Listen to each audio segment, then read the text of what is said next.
There is a word that appears over and over in Albert Camus' philosophy, a word that is often misunderstood, often mistranslated, often reduced to something it's not. The word is revolt.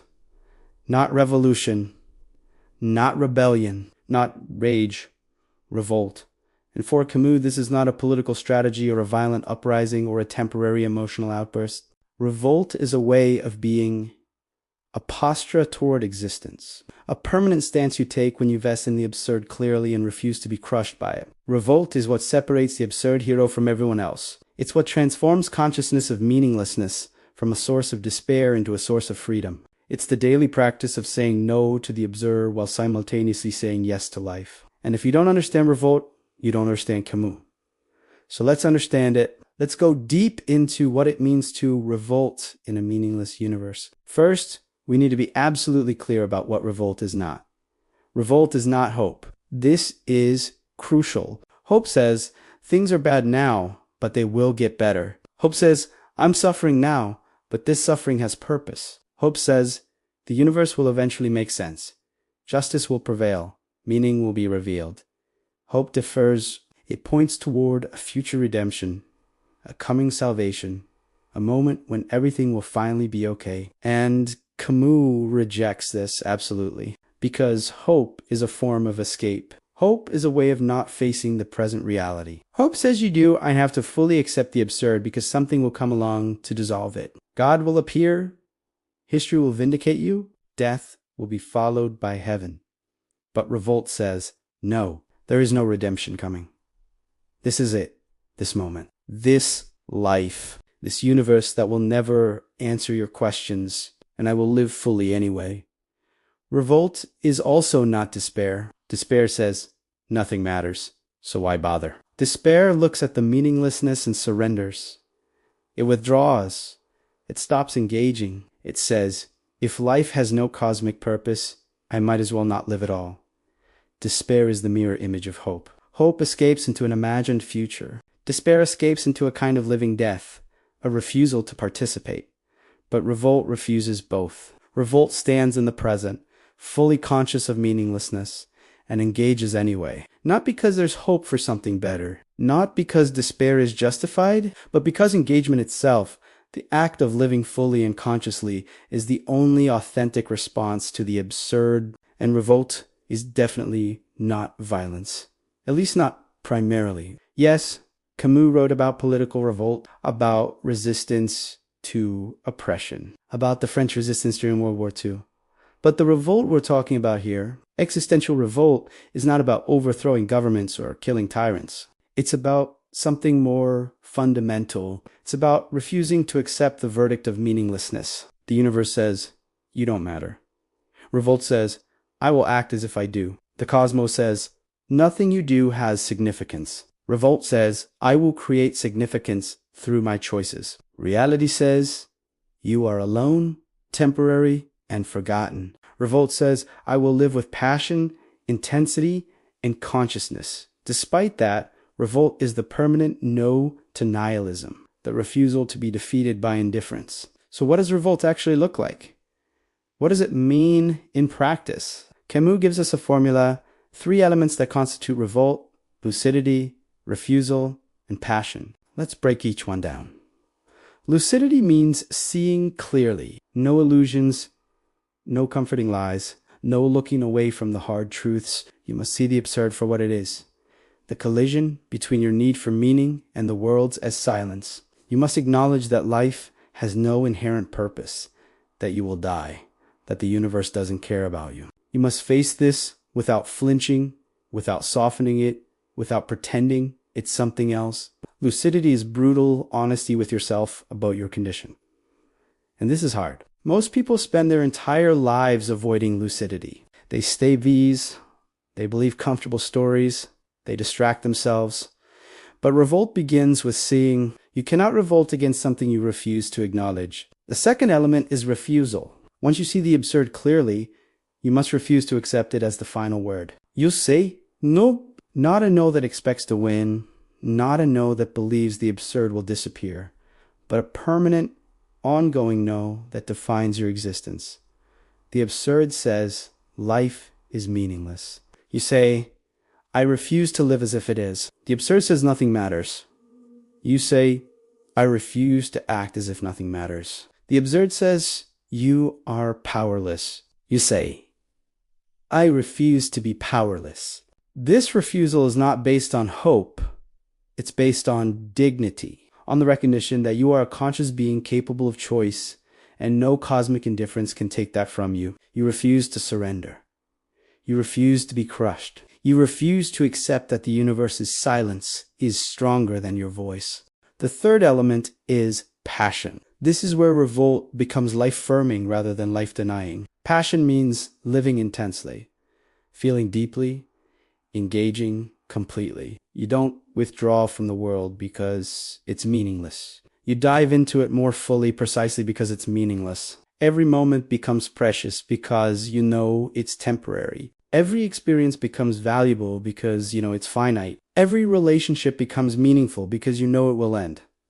Passion is the opposite of detachment. It's not about transcending desire or achieving some serene acceptance. It's about wanting, feeling, striving, loving, creating, all with full awareness that none of it has cosmic justification. You choose to care even though caring is absurd. You choose to love even though love is temporary. You choose to create even though your creations will crumble. And this choosing, this passionate engagement without guarantees, that's revolt. Camus writes that revolt is one of the essential dimensions of man. It's not optional. It's not something only philosophers do. Every human being who has ever looked at their life and thought something is wrong here, every person who has ever said this, isn't fair. Every individual who has ever refused to accept the way things are, they're engaging in revolt. It's fundamental to consciousness. To be aware is to notice the gap between what is and what could be. To notice that gap is to feel the absurd, and to refuse to be satisfied with that gap,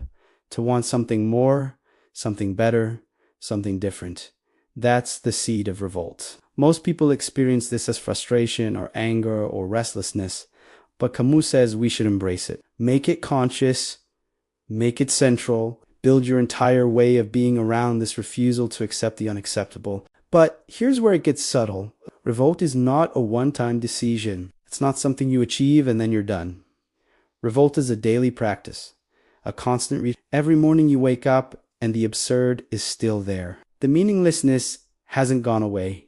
The universe still doesn't answer. And every day you have to choose again. You have to say no again. You have to engage passionately again. Revolt is Sisyphus walking back down the mountain to push his boulder once more. It's repetitive.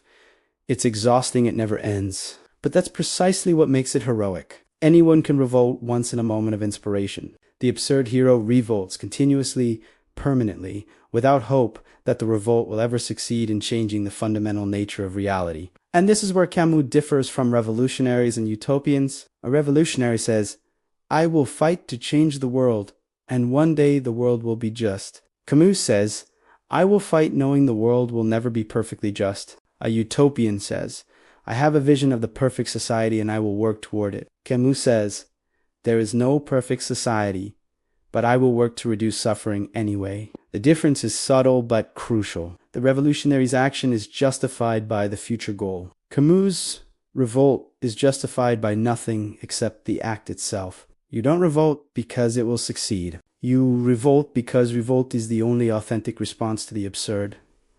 The outcome is irrelevant. The engagement is everything.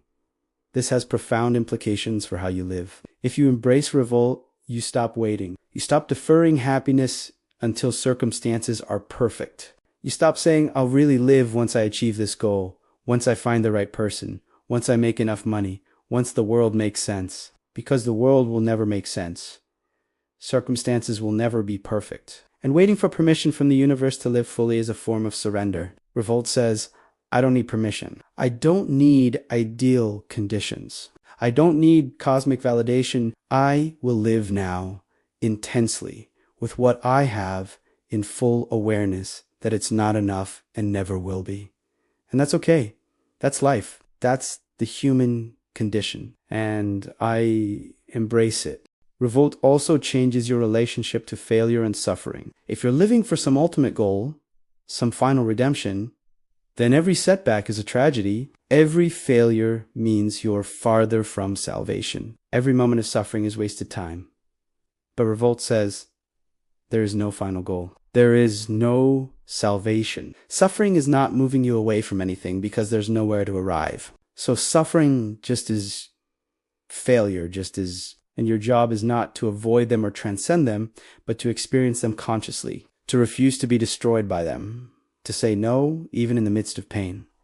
This doesn't make suffering pleasant, but it makes it bearable, because you're not adding the extra layer of, and this shouldn't be happening. You're just saying, this is happening, I don't like it, I refuse to be defined by it, and I will continue. There's also a social dimension to revolt that Camus develops in his later work, particularly in The Rebel. When you revolt, you discover something crucial. You're not alone. Revolt creates solidarity because the absurd is universal. Everyone faces it whether they admit it or not. Everyone struggles with meaninglessness. Everyone suffers, everyone dies. And when you refuse to accept the unacceptable, you're doing it not just for yourself, but for everyone. You're affirming that human dignity matters even if the universe doesn't care. You're saying that suffering should be reduced even if suffering is inevitable. You're creating value in a valueless universe, and that value applies to all humans, not just you. Revolt is inherently universal. It says, I revolt.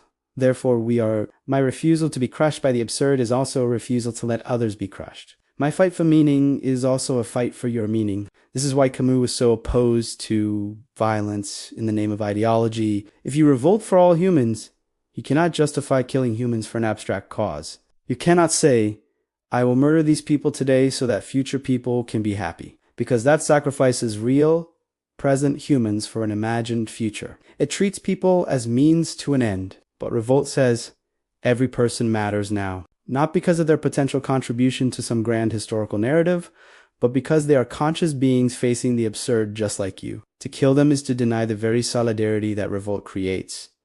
So revolt must be ethical. It must limit itself. It must recognize that the fight against the absurd is shared, and harming your fellow sufferers is a betrayal of the revolt itself. Think about what this means for you right now. Today, you're facing the absurd, whether you call it that or not. You're dealing with the fact that life has no instruction manual, no cosmic guarantee, no ultimate purpose. You can escape into hope. You can sink into despair, or you can revolt. You can say, I see what this is.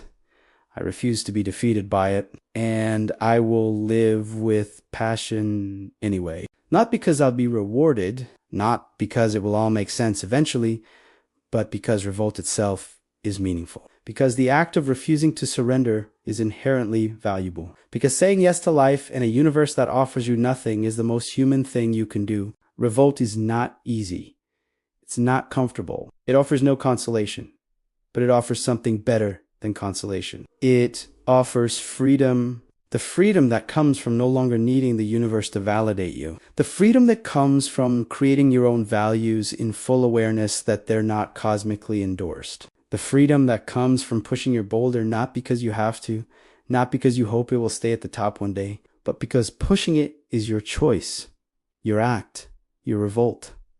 And in that choice, you are free. You are conscious. You are alive.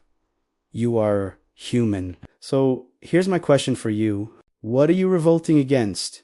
What refusal defines your existence? What are you saying no to, even though you know the no won't change anything? And more importantly, what are you saying yes to? What are you engaging with passionately despite the meaninglessness? Because that's where revolt lives. Not in grand gestures or dramatic declarations, but in the daily decision to live fully when you could just as easily give up.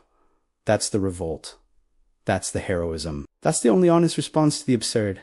Welcome to Revolt. Welcome to the permanent no that makes life possible. Welcome to Camus Speaks.